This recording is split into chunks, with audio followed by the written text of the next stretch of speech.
Yeah, Friday!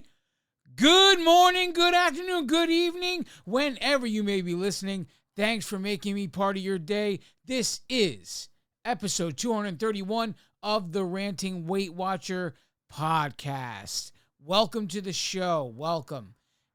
Before we get started, I want to make an announcement of the continued discount for WW right now.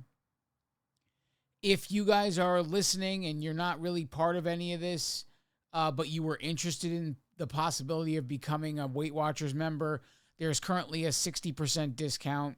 I mean, really, who doesn't want to save 60% if you're going to spend money anyway, right?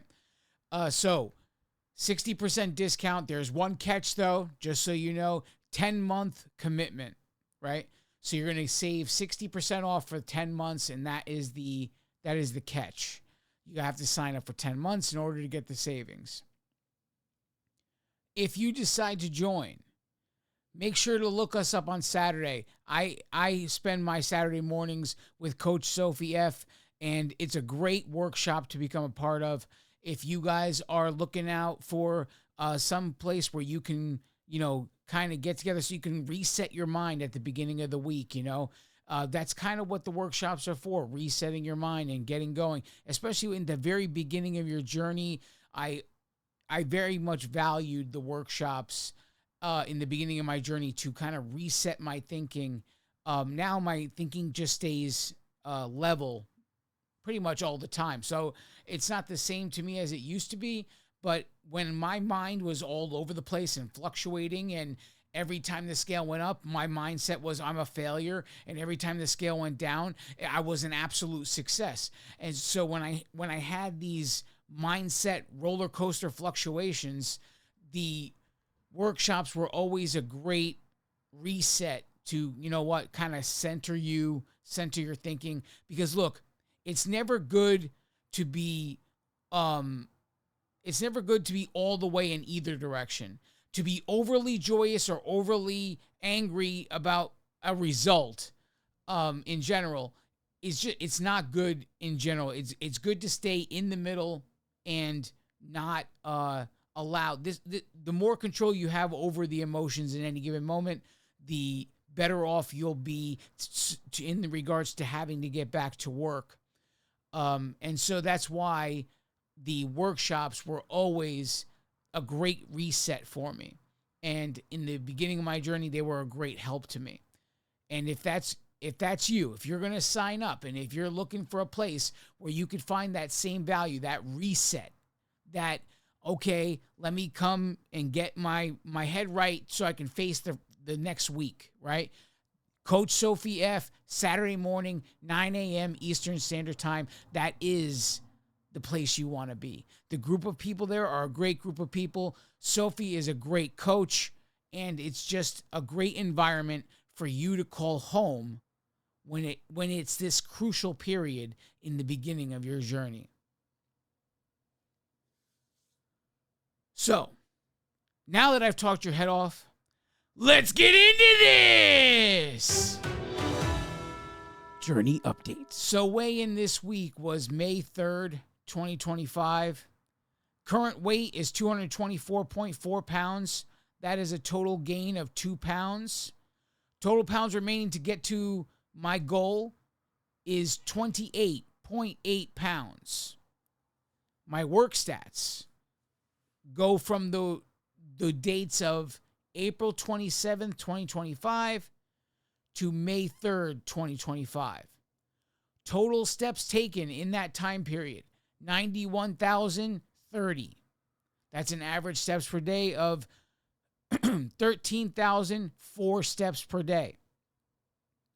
Total miles walked in that time is 39.46 miles. That's an average miles per day of 5.63 miles per day. Now that I've gotten all of that out of the way, I'm going to talk to you today about my first experience fasting, and we'll get into some other stuff too, but I have to tell you what's going on in my life. I don't really spend much time about myself in, I don't know, the last couple years, I always just talk about, I use my experiences, my past experience, to try and inspire you guys to do the right things for yourselves. But these last few weeks have been about my current quests, right? And so, as you know, if you have listened, you know that I have decided to introduce fasting into my life, multiple day fasting, because there is something that it's called autophagy that kind of caught my eye and interested me greatly. And autophagy is the body's ability to naturally heal itself when put in certain circumstances. So right away, this became highly interesting to me. And I knew I wasn't able to do a 3-day fast, water only, in the beginning. And just like everything I've ever done, my entire journey, I knew I had to work up to it. So last Thursday, May 1st, was my first fast to work toward the 3 days. So the short-term goal is to get to 3 days, and we're going basically 8 weeks at a time to do that, right? So from May 1st, 8 weeks out, it's going to be once a week for 8 weeks. And then for the phase 2, it'll be twice a week for 8 weeks. And then for phase 3, it'll be 3 times a week for 8 weeks. And when I say 3 times, I don't mean, Monday, Wednesday, Friday kind of a thing. I mean 3 days in a row. It has to be in a row. In order for all of this to work, in order for me to chase autophagy the way I think I want to introduce it into my life, it has to be done in consecutive days. And then so on after that, the ultimate goal out of all of this is, however long this takes, is to eventually get to 10-day fast and to achieve that once and then say I'm done, okay?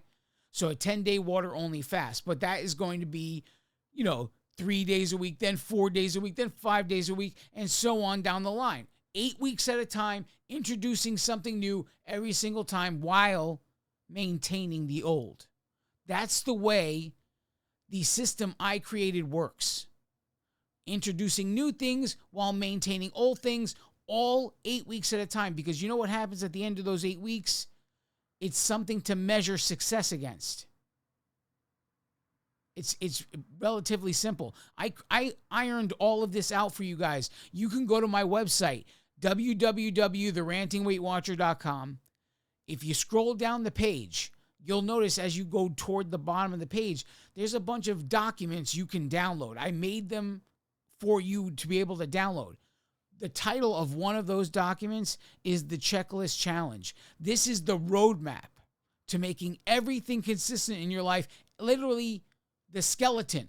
You can adapt it however you want, but this is the skeleton. You can go to the website, you can download it, print it out on your printer, and this way you have it on paper. You have the whole system laid out. Checklist Challenge. Don't forget that. You can download the other stuff too, but the stuff I'm talking about right now is the Checklist Challenge. Download that and you'll have the roadmap to building consistency in your life with anything in general. If you feel like you're beyond some certain points, again, adapt it to what you need it to be. But keep the structure. Keep the 8-week structure of whatever you're trying to introduce. And you decide what it is you're trying to introduce, how many days you're going to do it, and so on from there.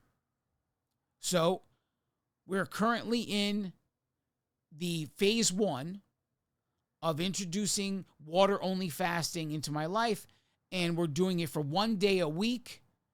And it is essentially how it works is I eat, say, on a dinner on a Wednesday night, and then the next time I eat is breakfast Friday morning, okay? So technically it's more than 1 day, and I was corrected in that. That it is actually 36-hour fast, not a 24-hour fast. the way that I'm doing it. I wasn't really clear on it, but I still don't know how confident I am in it. But if the overwhelming majority are deciding that this is how they count it, then why am I going to invent a new wheel, right? I'm just going to go with how it is being tracked by the majority of the people, and I'll try and track it that way. So the way I'm doing it is not 24 hours right now. It's actually 36 hours because I decided I will eat dinner Wednesday night, but not eat again until I don't want to break fast at the end of a day. So I will eat dinner Wednesday night, and then the next time I will break fast is Friday morning breakfast. And so again, comes out to be 36 hours. So my first fast happened May 1st. It was a success. I did everything I wanted to do. It was water only. It was 36 hours. And you know what?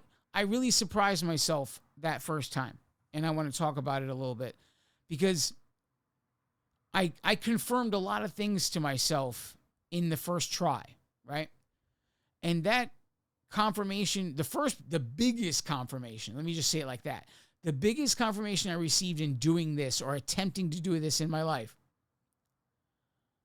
if I was still eating processed foods, there's just literally no way I would be able to succeed at this 3 days in a row.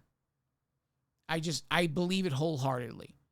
I'm not telling you guys that same would happen to you. I'm telling you that if I had that hold over my life where you're introducing those extra ingredients that cause you to crave more, cause you to never be satiated, all of those things are certainly not going to make a 24-hour or a 36-hour water-only fast doable. They're going to make it more difficult, right? And my first attempt at this was a lot easier than I thought it would be. And it's a testament to the changes I made prior to getting to this point. It's a testament to slowly removing processed food from my life, one item at a time, changing it to a whole food, literally turning a granola bar into an apple, turning a protein bar into a pear, literally every single thing that came in a wrapper, that came in a box, that was in a bag, all of these snack items, anything that ended up being processed was replaced with a whole food. I did that out of a whim years ago during the pandemic because I noticed that there were certain things I was eating, couldn't eat just one. Had I not done that, this experience would have been very, very different. And I'm sure of it. And if you guys are hearing me talk about fasting and you're a little interested and maybe you Googled autophagy and maybe you're a little more interested, make it easier for yourself. Do the thing that, get rid of the things that are going to cause you to crave first. Change them to whole foods. Do that consistently. Consistently remove the processed foods from your life. If you could do it for 97% of the week, you're going to be having an easier time than if you didn't do it at all and you're eating processed food every single day. It's just that simple. So that would be my recommendation if any of you was ever considering to do this, because maybe I said something that completely interested you, whatever the case may be. If it interests you, that's fine. But keep this in mind. I'm not telling you not even to attempt it, right? If you want to attempt it, even though you eat processed food, go ahead. Knock yourself out. Do it all. Don't just take my word for it and say, oh, well, I can't seem to get rid of processed food in my life, so I can never fast. That's not the case. Look, where there's a will, there's a way, right? And I have been talking about being willing to do something for months. It's never about, are you capable? It's always about, are you willing? Because with whatever you get in your head that you want to try to do, you're already capable of doing it. You're already capable. It is, are you willing to make the sacrifices necessary to make it a reality? That's what you're separated from. Everything you want, you're separated from by your ability to make the sacrifices necessary and being willing to do so. Now, with that said, with all of those changes that I made, my first day went surprisingly well. There were a lot of things, a lot of tricks I knew to do because I had done a fast, a multiple day fast, a very, very long time ago. And it was like part of my church at the time. So we're talking about, I was still in Connecticut. It was before I was married. This was a long time ago. And we were doing a multiple day fast, and I can't even remember the reason why we were doing it. And it was the very first time I had ever attempted. And I wasn't on a weight loss journey then. I didn't make any changes in my life. I had all of those foods that were making it so that I was killing myself in my life. Okay? And so when I tell you that it was much easier because of the steps I took in my life to rid myself of processed foods, I'm making that direct comparison. So in that time period, we had to set however we would do our fast, and I'm talking about when I did it with the church. We had to set whatever our parameters were, right? And so my parameters were that I would drink water and drink chicken broth. That was as far as what would go in my stomach. And so that's how I did that fast. And I want to say that fast ended up being a 3-day or a 4-day fast. Because I know the goal, I'm trying to remember, but I think the goal was like a week, to fast for a week. But I made it 4 days before I couldn't do it anymore. So I was drinking water and I was drinking the chicken broth. And the one thing I could tell you was the chicken broth satiated me a lot, not just because it was chicken broth, but because it was hot. So I approached my my first day fasting with that in mind, that if I drink the water I'm going to drink and I drink it hot, then I will feel more satiated than if I drink it cold. So I start the day the same way I start every day. And I wake up at 5 a.m.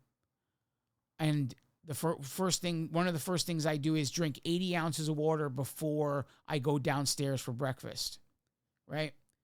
So because I wasn't eating at all, I still drank the 80 ounces of water that I normally drink every morning as if it was any other day. So before 6 a.m., 80 ounces of water was down. Then for the rest of the day, I decided every drink after that would be hot. So I had like a little electric, the electric teapot. I had it here on the desk with me.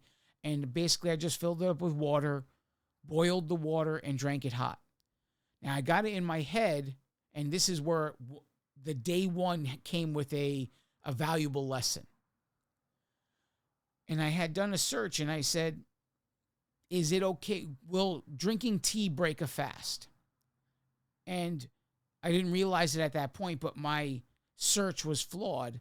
But I still found an answer that helped me, even though it ended up being not what I wanted. Okay. So I did that search. Does drinking tea break a fast? And the first answer, like how everybody gets an AI answer now. The AI answer says no, it will likely not break your fast. But I went a couple of results down the page, and I was intrigued by the title of one, and I can't remember the title of it now, but I clicked on it. But the article had said whether or not you can drink tea during a fast and it won't break your fast is dependent on what the goal of the fast is. At this point, I'm reading this article, and I had already drank tea, and I'm into the first day, right? So the first part is, if you're doing this fast for a blood test, then you can drink the green teas, the black tea. You can drink the herbal tea, chamomile, these kinds of teas, so long as there's no milk or sugar in them.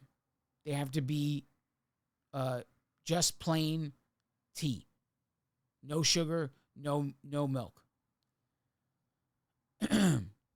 You could drink them, and you would not affect your blood test results with that. Then the second portion of the article said, if the goal of your fast is to achieve autophagy, it said even the 2 or 3 calories that comes from a cup of tea, because I guess the tea has like 2 or 3 calories, depending on what kind you have. So even though it's only 2 or 3 calories, the presence of 2 or 3 calories will stop autophagy from ever beginning. So I saw this and I said, okay, no more tea for the rest of the day. We'll call it a lesson learned, because we already said that in order to achieve autophagy, the overwhelming majority of the consensus was that autophagy would start somewhere between the 24-hour mark and the 48-hour mark. So somewhere in there.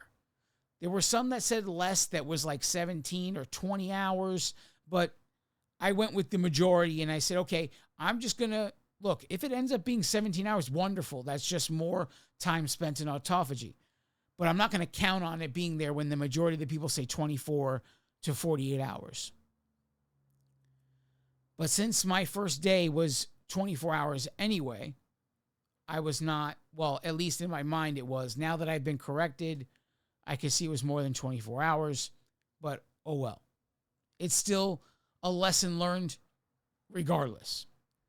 So I know that I can't drink tea because my goal is autophagy.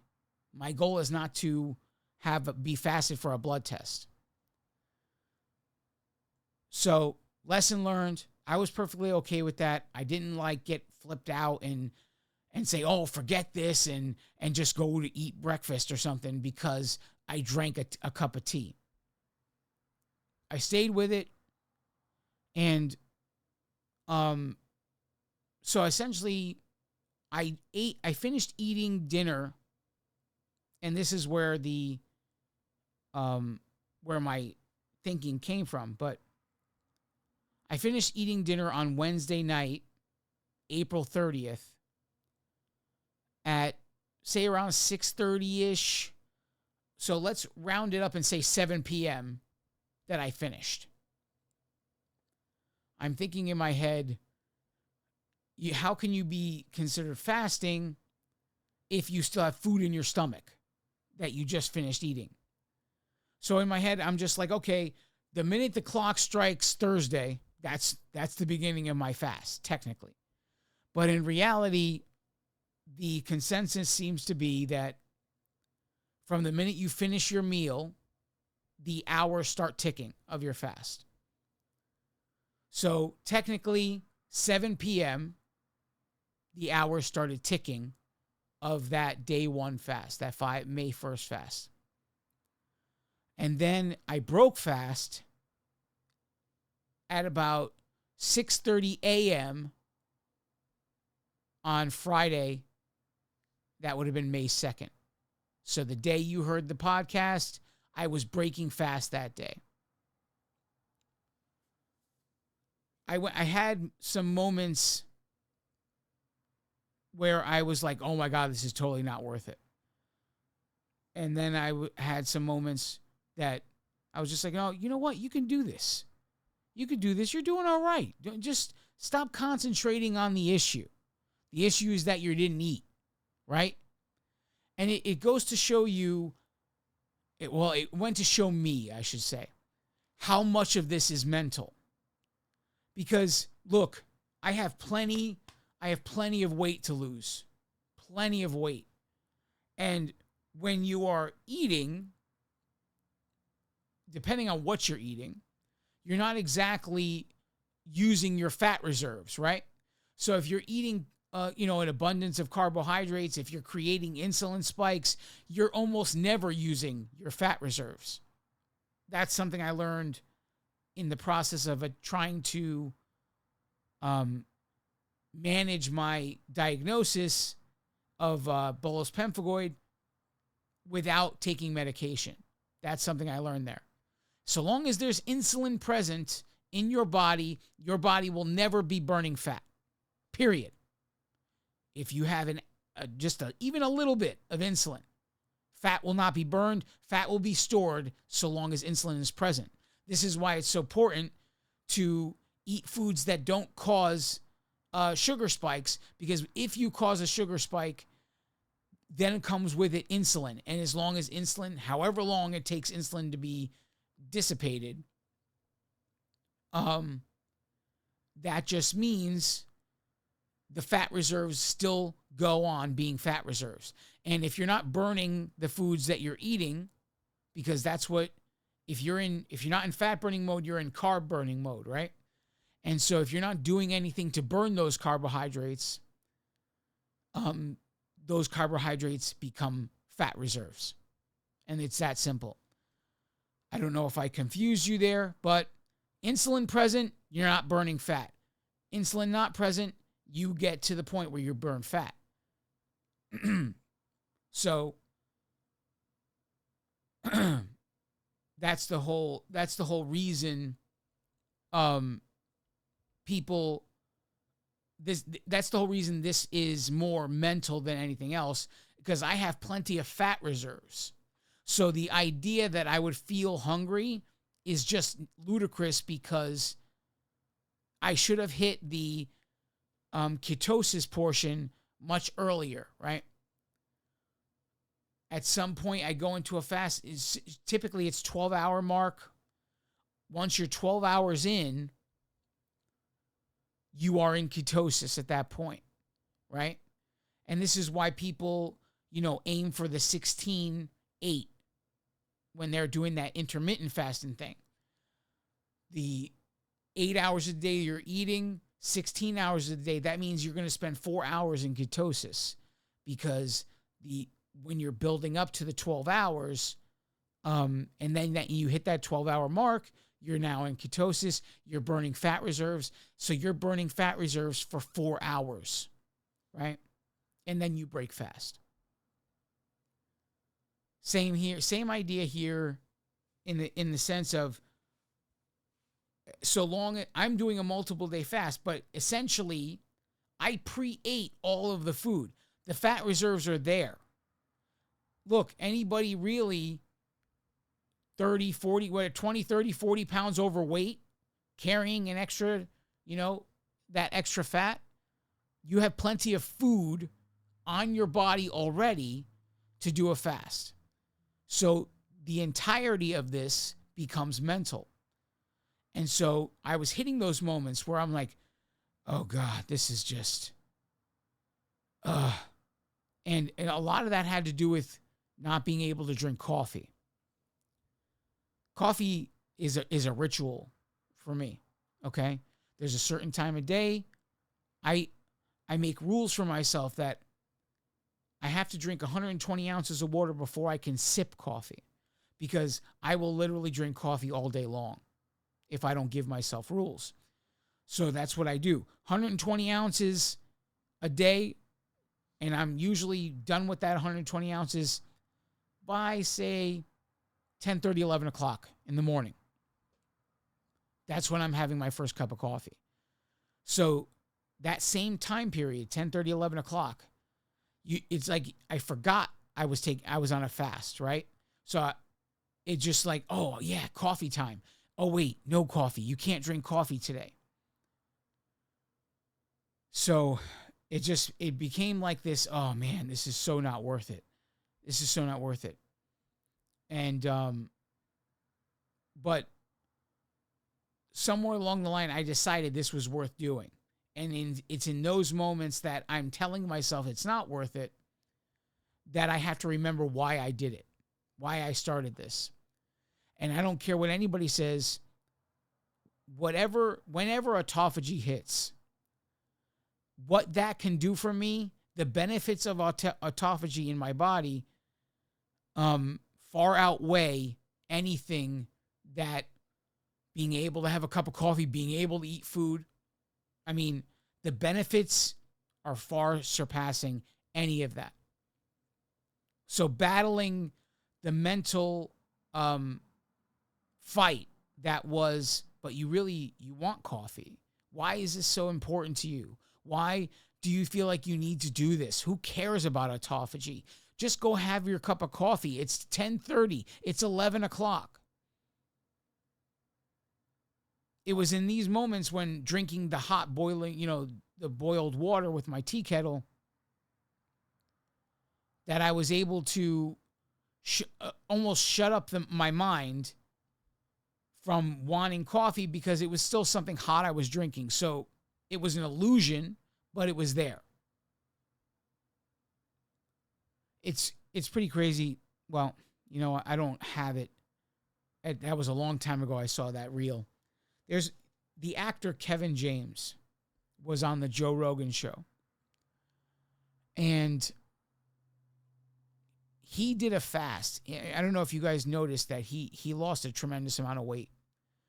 And he did a water-only fast. And he didn't do it to lose weight. He just did it to fix a bunch of stuff in his life. He ended up on that water-only fast for 41 and a half days. This is part of the reason that he looks so different, because he spent essentially, let's say, 40 days in autophagy. He spent 40 days in ketosis. He burned the fat reserves, and all the while he just drank water with electrolytes. But he had said something, because Joe Rogan asked him, how did it feel to do this for 41 days? And he said, there's times where you feel great and you feel like you could do this for days upon days. And then there's times where you're like, oh my God, I'm going to die. Like, I got to stop. I got to eat something. And he said in that cycle was just going over and over and over again. And when I heard that, I remembered that reel when I went through Thursday, because I literally hit all of those emotions in that one day. That 36-hour time frame that I did this fast, I hit every single one of those thoughts that he mentioned. I'm only paraphrasing it. Maybe if you search for the Joe Rogan podcast with guest star Kevin James, maybe you'll find the whole episode if you want to listen to it. But it was definitely everything he talked about I went through in that short period of time. But there was a time that came, and it was 9:30 p.m. that night, Thursday night. I happened to be getting ready to go to bed. My head was pounding.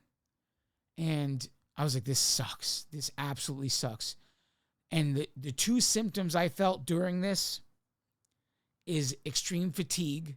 I was really, really tired. Like, all I wanted to do was sleep. And then a pounding migraine. The migraine, I know I could say without a doubt, is because of a caffeine addiction, for sure. I skipped caffeine. The migraine was there. That's all there is to that. The fatigue, I read something today that it could be something else, but and I tested it out, and I'll get to that. I'll get to that in a second. But I chalked it up, the fatigue, to the fact that I didn't eat. That's what I chalked it up to. That was where my mind was. But 9:30 came, and I was going crazy trying to find Excedrin, because I had taken Tylenol to try and get rid of the headache, and it didn't do anything. So I knew I had Excedrin somewhere in this house, Excedrin migraine. I finally found it, took it, and talk about placebo effect. I didn't even finish swallowing it, and I felt like relief in my headache. And that just goes to show you how powerful the mind is. Because there was no way the Excedrin was in my system long enough to create any relief. But as soon as I swallowed those 2 pills, already immediately I felt relief. And really, it is an incredible feeling, you know. Finally, the headache calmed down and I was able to go to sleep. But before I went to sleep, it was just about 10 o'clock.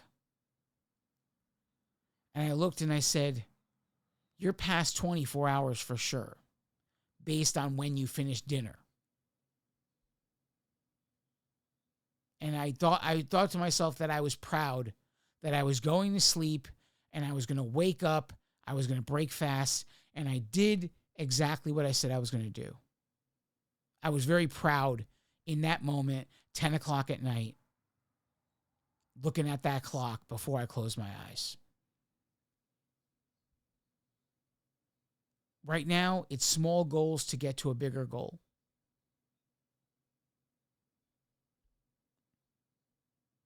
And that brings me to today, May 7th. I'm recording this. It's May 7th, and I am currently in my second fast. I am scheduling my fasts based on my work schedule. I don't want to be dealing with headaches. I don't want to be dealing with fatigue when I have to train people, new employees. So I'm trying to navigate all of this and pick days. Now that's going to get harder once it becomes multiple days. I understand, and we'll see. We'll have to make it work no matter what. The goal is to get to 3, and I'm not too crazy to understand that when you start doing the math of 8 weeks, 8 weeks, 8 weeks, I'm going right into the end of the year, holiday season. So I'm not going to live under some delusion that I'm going to be fasting 3 and 4 days a week during the holiday season. It's not going to happen. I will get to the 3-day fast before that. Once I achieve that, it will be on hold for the holiday season, and then I will start the new year off with a 3-day fast. So I'm not going to try and say, "Oh, I'm doing this during a fast," on my first attempts doing this. I mean, I'm doing this during holiday season. But here I am. I'm recording with you guys right now, May 7th. It's 8:15 p.m. currently. I am well over 24 hours at this point. Based on what the consensus is, I finished dinner last night before 7 p.m. So I'm way over the 24-hour mark right now. Today was really difficult. I don't know what made today more difficult than the first time. Maybe because I expected it to be as easy as it was the first time. Maybe that's what it is.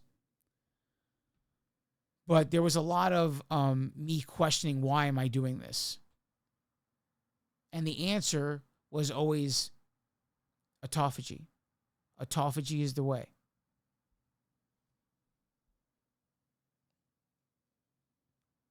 But this was definitely a difficult day. I dealt with fatigue, and again, it just shows you the mental game that this is. Because I dealt with the fatigue even earlier on than I did the first time. I was feeling really good on May 1st. I was feeling really good till about 3 o'clock in the afternoon. Today it was like, it was before noon. Okay. Let's say somewhere between 10 a.m. and noon that I really started to feel drained. I started to feel tired. Like I wanted to take a nap. These are the two symptoms I have felt the most in attempting this. I don't know what next week will bring. Next week, again, it will be Wednesday that I'm doing the fast based on my work schedule. So that is the 14th. But I sit here past the 24-hour mark. I am upstairs for the night. I'm not going downstairs. I'm not going to put myself in a position to desire food because I'm past the 24-hour mark. It is what it is. And from this point on, I'm up here in this room doing what I need to do for this podcast, and then I'm going to bed. And that's all there is to that.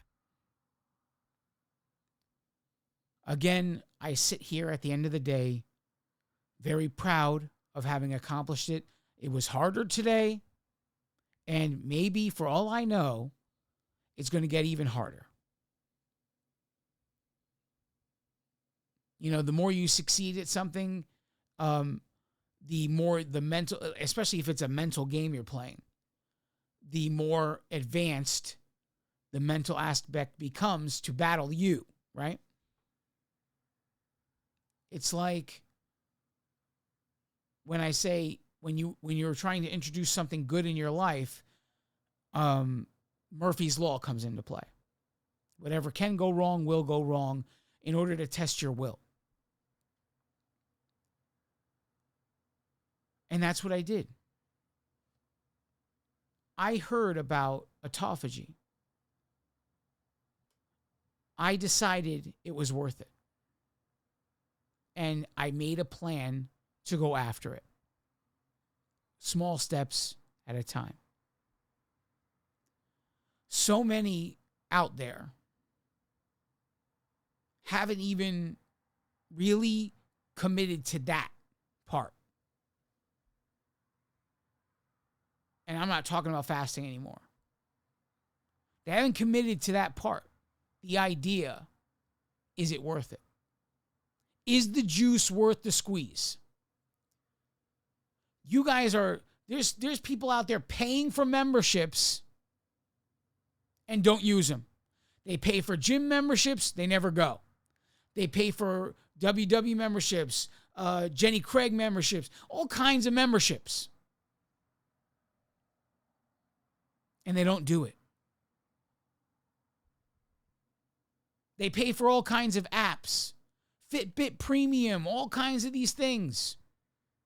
Pay monthly fees. But they haven't made that simple decision. Is the juice worth the squeeze? And that makes me sad.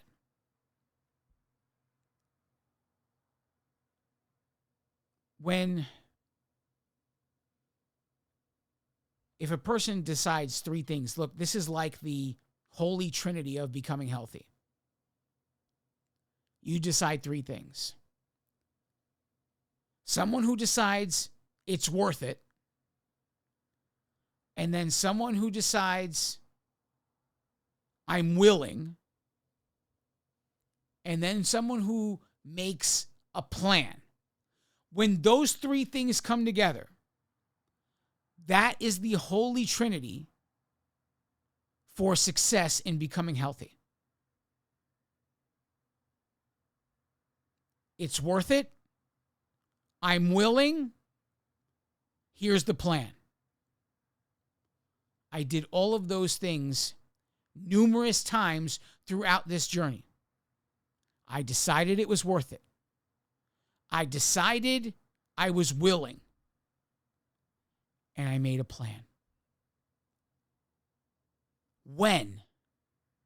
When will you decide those things? When will you decide, is the juice worth the squeeze?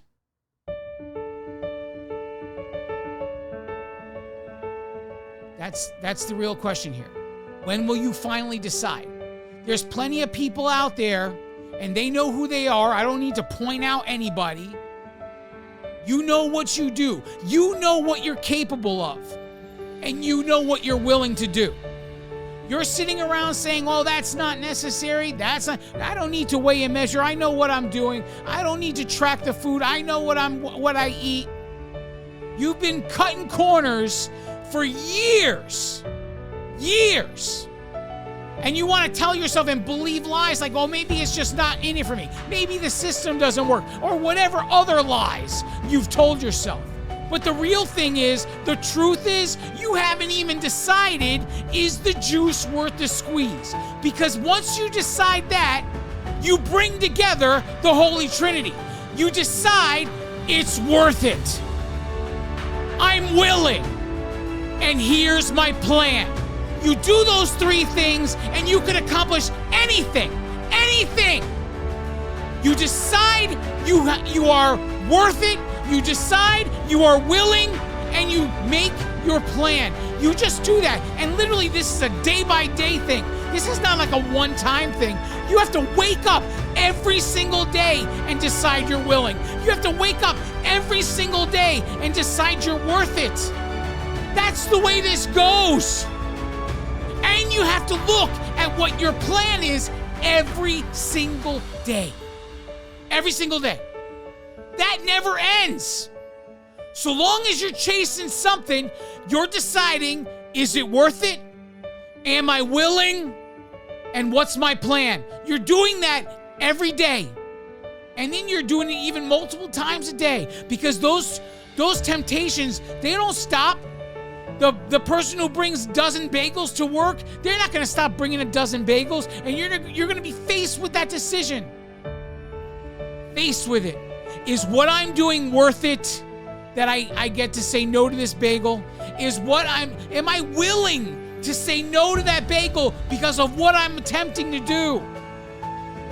What's my plan to say no to that bagel so I can accomplish what I'm willing and I decided was worth it?